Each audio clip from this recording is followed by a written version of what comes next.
Wanna talk? So let's talk. Yeah. Talk. You wanna talk? You gotta talk, you need to talk. News talk. I talk, you talk to Solomon. I talk, you talk to Solomon. Yeah, let's talk to Solomon. Talk to Solomon. You gotta talk, you wanna talk. Welcome back. It's Talk to Solomon time. I want to talk about two guys.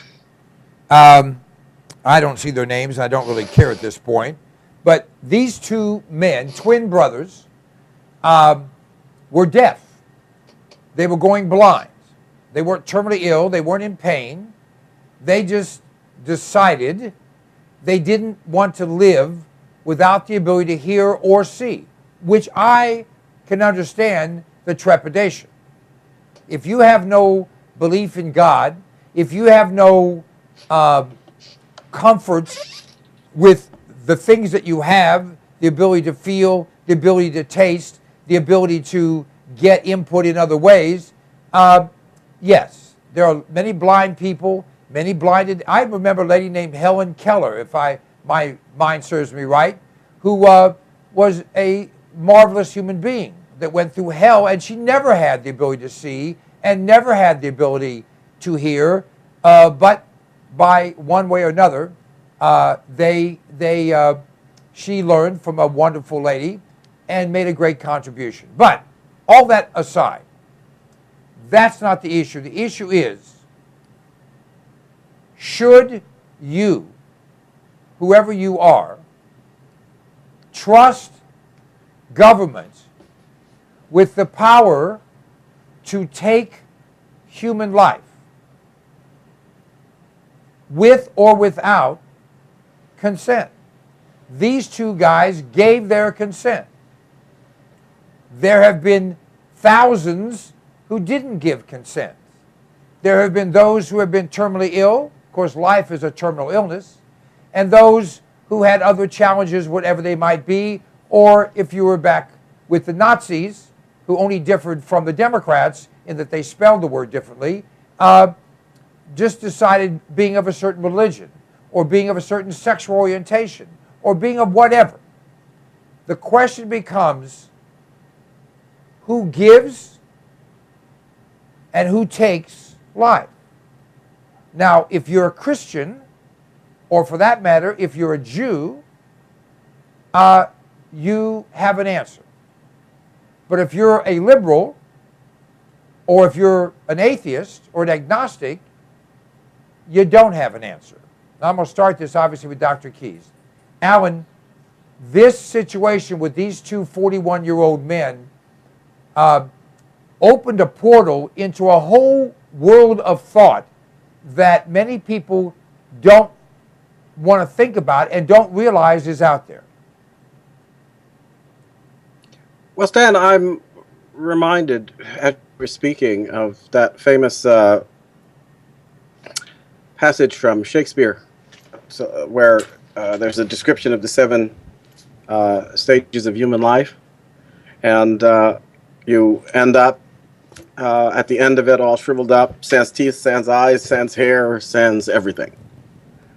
And so what we're looking at here is actually a situation that ought to make us realize that societies that are basically going to look at folks and say, look, when you reach the point where you're sans teeth, sans eyes, sans hair, sans everything, what worth are you?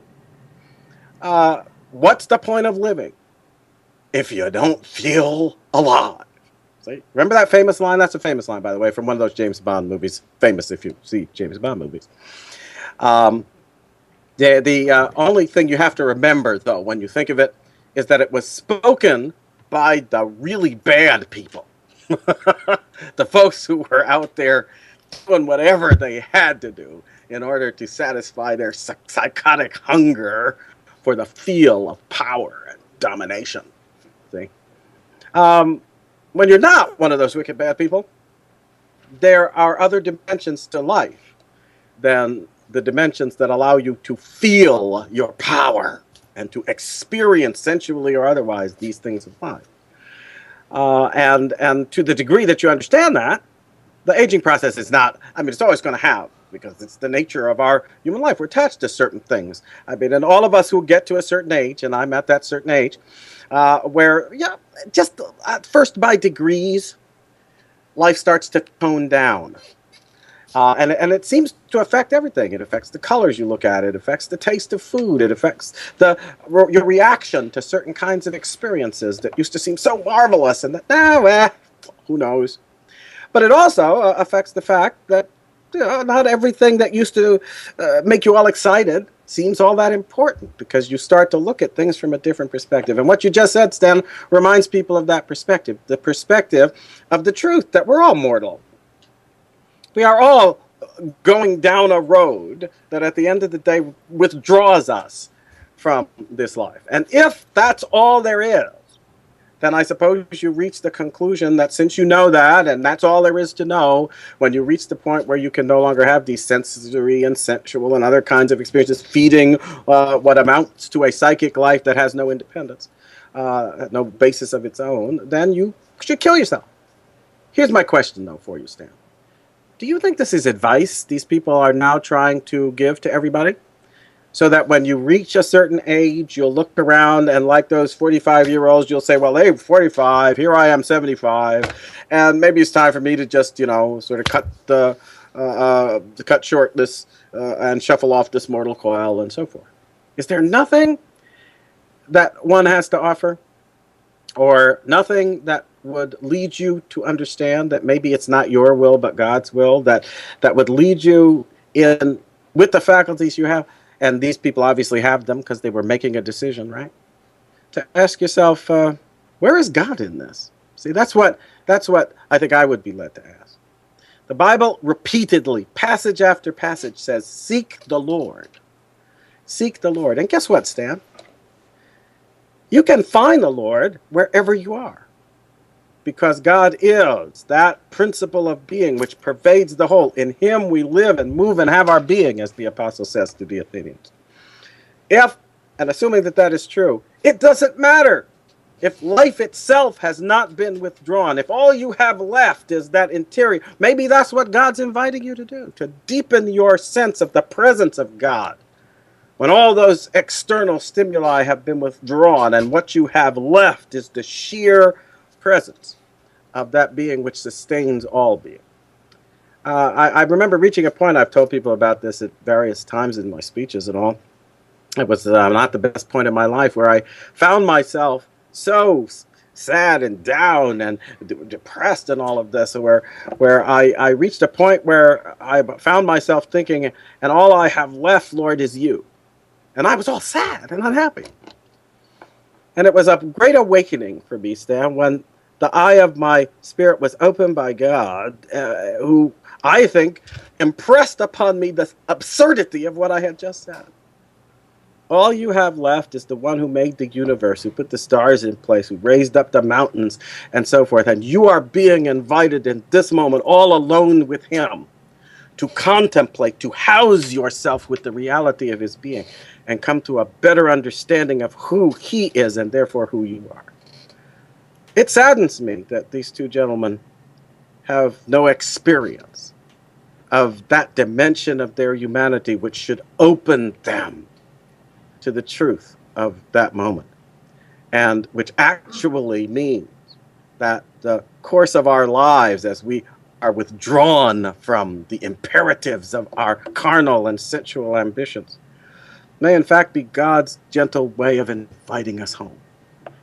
But they don't want us to share that consolation with people, and so they don't finally tell them what I think the founders of this country understood from John Locke, that at the end of the day, contrary to what some folks want us to believe, we are not here at our own pleasure and for our own purposes, but we are here about the work of the one who created us. And we do not have permission from him or authority from him to terminate the life that he has given us. It is his, not ours, to decide. Well said, Chief. I want to tell a short story and give a little analogy. I do a lot of dog rescue work, and I've observed that in most government-run animal control facilities, the government has no heart, and so they're just temporary places they use to hold animals temporarily and then euthanize them because they're just a problem for community. That's why I look at these two men. They become a problem for the community, so you just euthanize them. But when I volunteer, the woman in charge, she convinced the city to let her not-for-profit group take over the animal control facility. So a dramatic shift, because suddenly the not-for-profit could do what the government couldn't do. It could host events, it could have volunteers, it could lend a helping hand. And so people have asked me, what's the big difference? The big difference is that government has no heart. And so where there's no heart, there can be no God. And we have no business and no way in shape or form should we ever let the government take on our rights, because wherever the government has that, there is no God. It will not be there. We cannot allow what is given to us in the Constitution, by God, first of all, and in our founding documents, the right to life is the first thing listed. So we cannot ever subjugate that to a government that has no heart and can have no God. Brent. I believe very much that the act that these two men performed or had performed on them was an act of pure faithlessness for many reasons that Alan just stated. Their lives were over because they couldn't see, or they weren't going to be able to see each other. How terribly selfish that is. It shows a clear lack of belief, of faith in God. And the countries that allow it, okay, this I believe was in Belgium, are known to be atheistic countries as well. There's a real problem here because it plants a seed, and some will nurture that seed. Some people will take what these men did as permission, as precedent, if you will, for them to look at doing the same thing. And there will be some in government that take this example as an example. They'll laud it as a noble thing. We've saved these people. Our laws have allowed these people to be saved pain and suffering. And one of the most notable atheists in the world is Dr. Stephen Hawking, also one of the most brilliant minds in the world. And Stephen Hawking, I mean, he's paraplegic. He's got so many things wrong with him that if this was justification for euthanization, you know, if there was any justification, Stephen Hawking would be in the front of the line. But what has he done? This is a man who clearly does not believe. He scientifically has said there is no God. But this man has gone on to do unbelievably great things for the planet, despite the fact, or maybe because of the fact, that he is physically disabled so much more than any of us knows. And it's a perfect example. His is a perfect example that your physical infirmities are very, very superficial in the long run. You know, and the idea that these two men would agree to take their own lives, it might be romantic to some, but I think it's a very, very dangerous precedent, and it's a horribly faithless statement that they've made. It really saddens me that this happened. Brent, I would follow up on that by saying most people, I don't know, most people, many people have forgotten that this president of ours, President Oh Kiss My Butt, had given to our heroes, our veterans that were hurt, that were desperately hurt, information that suggested that they end their lives, that they not be a burden on their country. There is a maniacal, diabolical, and all the other words you can think of plan here, and it is to say we need to try, these people, these evil ones, we need to try and get rid of those people that would affect our ability to party and have more for us. That's really what it comes down to, plain and simple. All right, another topic. And Stan, if I may, one final comment on it. I think right. there are some things that are not the purview of men, period. That they should not be under the purview of men. And one of them is life. Life is given us by God, as Alan so eloquently put it. It's his to give and his to take. We have no part in that. Well, and we don't have enough knowledge to handle that. That's really what it comes down to. God does, we don't. All right, Planned Parenthood, and I don't know if we'll get through this whole topic, but I'm going to hand it to Alan. Planned Parenthood is looking for a new handle. They no longer want to be called pro-choice because they don't think that works as turning off Americans. So I think we should come up with a new handle for Planned Parenthood. Now, there could be Planned Non-Parenthood. There could be the Devil's Disciples, but those are just a few shots. Alan. Are you asking that I should give suggestions to Planned Parenthood as to their name? No, you have a reputation to uphold. Let me do that. No, because I don't know. It seems to me that the best appellation I can think of for Planned Parenthood is going out of business. Oh, yeah. That would work. I'd like that. Okay. But aside from that, I think there is here, though, a case in point, and it intrigues me. And when I read this and saw the first reports of it, and still don't quite understand it, because they've got all kinds of things going on, but this pro-choice moniker is still going to be at work, so they'll be able to clean up their language only gradually, I take it. But in any case, the first thing that occurred to me was that after years in which folks were lauding them for being so clever that they chose this pro-choice thing, and that's what America's liberty is all about, and so forth and so on. I think that with some good work and good thinking, and a lot of people have been out there, and the slogan that comes to my mind, which I thought was always quite effective, it's a child, not a choice. Slogans like that started to wake people up to the fact that choice is a kind of empty set. It's a null set. You got to fill it, right? And so you say you're pro-choice, it doesn't mean you're for anything, because choice is just the opportunity to make up your mind. It doesn't say right, it doesn't say wrong, doesn't say good, doesn't say bad, doesn't say happy, doesn't say sad, doesn't say fulfilling. It basically just says, here's your chance. What are you going to do with it? And I think that focusing people of decent mind and goodwill on the fact that what we want to do, don't we, in this world, is make things better. You don't make things better by emphasizing that, well, you can go this way or that. You got to help people try to think about the things that, according to heart and mind and God's understanding, are actually good things, so that you choose right. I always like that term, right. See, I just bathe in the fact that this is a society that's all about rights, because it's all about right then. And it's not all about choice. It's all about how you use that choice in the right way. And I think more and more people are accepting this, beginning to translate these terms into the real effects that they have. And choice has the effect of kind of emptying soul and conscience, rather than focusing heart and will on the real purpose of our lives, which is not just to sit around and dither in a state of choice. You know, I'm not pro-choice.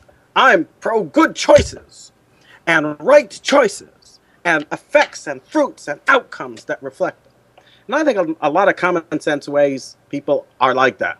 And after a while, with a willingness on the part of folks to start helping and talking about and thinking this through, I think more and more folks have awakened to the fact that that's an empty slogan that bespeaks the empty nature and spirit and soul of people who are so focused on their opportunity to choose that they lose sight of the fact that right is at the heart of the reason we celebrate our liberty, not just the empty set of choice, whatever that may be. Let me go now to Brent. Brent. Yeah, I think that really, the simplest solution is the best solution. We have pro-life, so Planned Parenthood could be pro-death. Like that. Well, I think that makes the most sense to me. I know many people would agree with you. I think what is happening is Planned Parenthood, even though they've had some victories and they have this walking suppository that we call president protecting them. I like that. Okay, at any rate, the fact is they're losing. They're losing in the court of public opinion, and more Americans have come to realization this organization is about killing babies and everything else is superfluous and ancillary. It's what they're about. Chief. Yeah, they're not fooling me, Stan. They can say what they want. I don't think Americans are really offended by the term pro-choice. They might be offended a lot by people that elect the wrong choice. But like Dr. Key says, it's about choices. And I believe that Planned Parenthood wants to get rid of this term pro-choice because it leaves the opportunity for someone to choose life, and they can't have any of that. Well, that's really well said, because I think we do have, on the left, a real concern that people on the right are being heard. As much as they're trying to eliminate their voices and ridicule their positions, they're being heard. And as that first guest that we had today talked about, younger people are able to get information, not just what they're spoon-fed, and they're finding things out. All right, on that note, we're going to call it an evening. Dr. Keyes, we hope that this year we have the opportunity every week to learn from you, and America has the opportunity to hear from you. And we certainly all pray that Obama, well, I can't say that out loud. At any rate, thank you so much for being on our show, Brent. We appreciate your input always. We always know where you stand, and you stand firmly on the side of freedom and liberty, and I salute you for that. Chief? Thank you, Stan. I wish every law officer was like you. None of us would have to worry about police officers that have the wrong motivation.